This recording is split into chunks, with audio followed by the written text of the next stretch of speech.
Rekomendasi broker yang biasa saya gunakan ada dua. Yang pertama, Just Market dengan pilihan jenis akun mulai dari standar, Send, Pro dengan spread yang lebih tipis. Ada juga jenis akun Raw Spread. Tersedia juga akun Free Swap. Yang kedua, ada Fantech dengan pilihan jenis akun standar, Raw Spread. Ada juga akun Free Swap. Dan yang paling menonjol adalah tersedia jenis akun yang support di TradingView. Baik Just Market dan Fantech, keduanya memiliki kelebihan eksekusi cepat, deposit dan withdraw cepat, pilihan pair mulai dari forex, komoditi, saham, indeks, ataupun kripto juga banyak.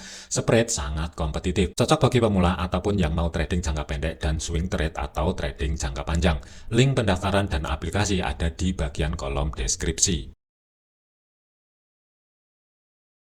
Assalamualaikum warahmatullahi wabarakatuh. Lanjut update dari segi video kemarin ya, tanggal 11 untuk hari ini akhir minggu ya, Jumat 12 Juni 2026.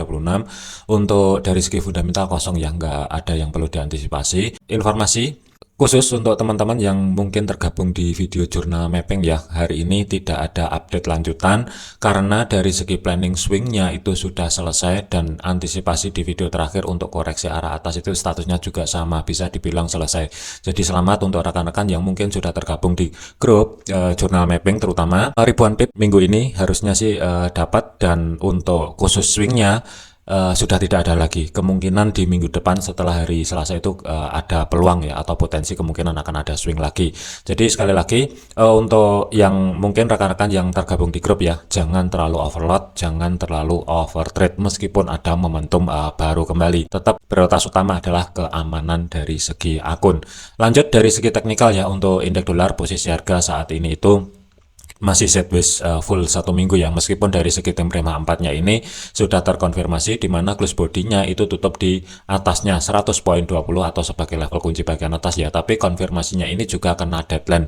Dia terjadinya itu di hari Kamis malam, jadi waktu sudah mepet dan dadakan drop kembali arah bawah. Nah, untuk dari perjalanan mingguan sendiri, indeks dolar ini juga belum mencapai level area keseimbangan harga atau sebagai pivotnya baru kemarin di kisaran jam 2 dini hari ya, waktu Indonesia Barat, area pivot itu baru saja diambil. Saya kira untuk saat ini indeks dolar masih ada kecenderungan potensi lanjut sideways ya. Untuk ring area perkiraan sideways-nya itu di sesi Asia ataupun Eropa, minor bagian atas di sini yang berada di 100, kemudian batas bawahnya itu waspadai 99.51. Tetapi dari segi time frame 4-nya, catatan selama ke level utama 99.36 belum berhasil tutup di bawah level area tersebut, hati-hati, masih ada peluang jangka pendek kemungkinan bisa aja sewaktu-waktu ketarik arah atas kembali. Kesimpulan untuk indeks dolar sampai dengan menjelang penutupan market hari ini, waspadai sideways di antara 100 sampai dengan 99.51 terlebih dahulu. Kemudian dari segi XAU, perjalanan untuk XAU dari planning swing minggu ini juga sudah selesai. Batasan pantau ekstrim support 3 dan 4 weekly itu sudah dicapai 4116 sampai dengan 4058. Kemudian support 3 monthly 4026, terakhir support 4 monthly yang berlaku nanti sampai dengan tanggal 30 itu di 3925. Posisi harga ketika mencapai level area batasan pantau ekstrim, dia koreksi menuju support kedua weekly ataupun monthly yang sekarang berubah fungsi sebagai level area resisten. Jadi fase koreksi saat ini sudah aktif. Penurunan sementara waktu itu ketahan di level area minor 4175. Antisipasi untuk hari ini, misalkan harga turun di bawah 4175, kemungkinan sudah tidak jauh yang menjadi antisipasi di kisaran 4128 4116. Tetapi kalaupun ada kenaikan, kunci bagian atas sebagai maksimum koreksi masih ada 4292 sampai dengan 4312. Jadi dari segi level area SRP ya, untuk alur perjalanannya break atau tidak break, support 4-nya itu rawan kembali, dan untuk normal koreksi sudah diambil, sebagai batasan maksimum koreksi aja yang belum diambil. Apakah nanti akan tercapai di kisaran kunci bagian bawah atau tidaknya, yaitu tergantung dari posisi market itu sendiri. Cuman kalau dari batasan zona pantaunya dari weekly, yang akan menjadi catatan hari ini adalah bagian bawah 4175. Harga turun di bawah level area tersebut, hati-hati nge-retest ke dua kalinya di kisaran area ekstrim di kisaran 4128 sampai dengan 4116, tetapi kalaupun ada kenaikan yang akan menjadi zona pantaunya di kisaran 4292 sampai dengan 4312 terlebih dahulu. Kemudian tambahan dari segi level area SRP daily ya, planning kemarin hanya sebatas memanfaatkan koreksi. Cuman kalau untuk di TikTok sesi live kemarin itu juga sudah dibahasin ya. Ini sudah kena TP, jadi ini sudah nggak bisa dipakai lagi.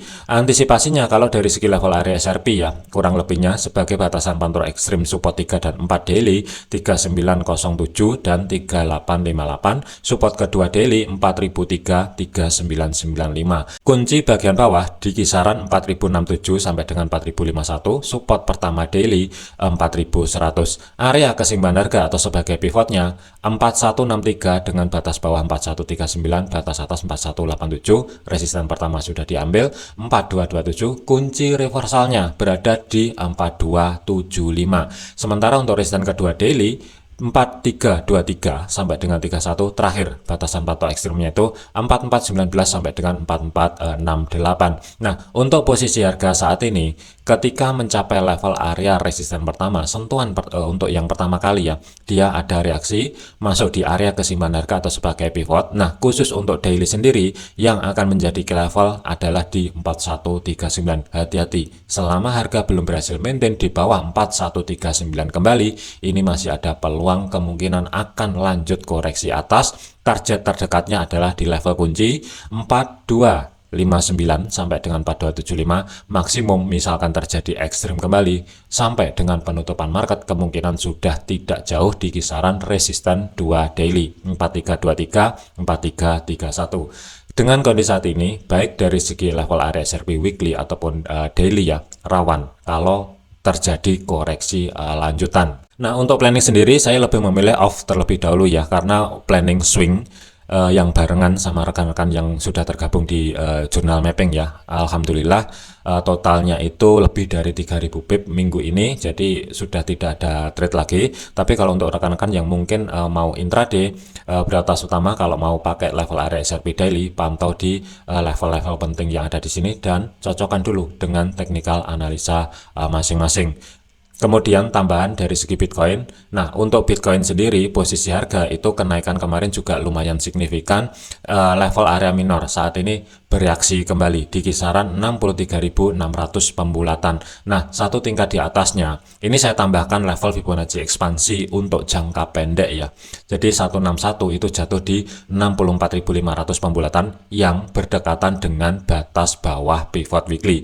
Peluang atau potensi lanjut koreksi arah atas itu ada. Jadi skenario alternatif ini bisa langsung pelan-pelan ngerambat arah atas karena posisi saat ini kan sideways, dia spek 161, atau misalkan dari segi time frame kecil terjadi koreksi, pantau di 3 level area mulai dari 786 Fibonacci sampai dengan golden ratio itu berada di 50% Fibonacci, mulai dari 62.700-an sampai dengan 62.100-an. Itu antisipasi jika dia terjadi koreksi dulu. Nah, misalkan saya blok untuk zonanya kurang lebih yang bagian biru bawah di sini. Kesimpulannya untuk Bitcoin masih ada peluang atau kesempatan ya, harga ini 1 sampai dengan 2 hari ke depan itu koreksi arah atas yang perlu diwaspadai 64.500-an, kemudian sebagai area utamanya 66.500 dan terakhirnya itu berada di 67.100-an. Tapi untuk level area normal ekspansi ya, jika ada kenaikan mulai dari 161 sampai dengan 261 itu kategorinya adalah normal. Nah, untuk pivotnya bertepatan dengan level area 261 Fibonacci ekspansi. Kesimpulan untuk Bitcoin, hati-hati, peluang atau potensi koreksi arah atas itu masih belum selesai. Jadikan video ini sebagai referensi, jangan dijadikan sebagai patokan. Segala keputusan risiko menjadi tanggung jawab masing-masing. Jangan overload, jangan overtrade, tetap disiplin. Terima kasih, sampai jumpa di video yang selanjutnya. Wassalamualaikum warahmatullahi wabarakatuh.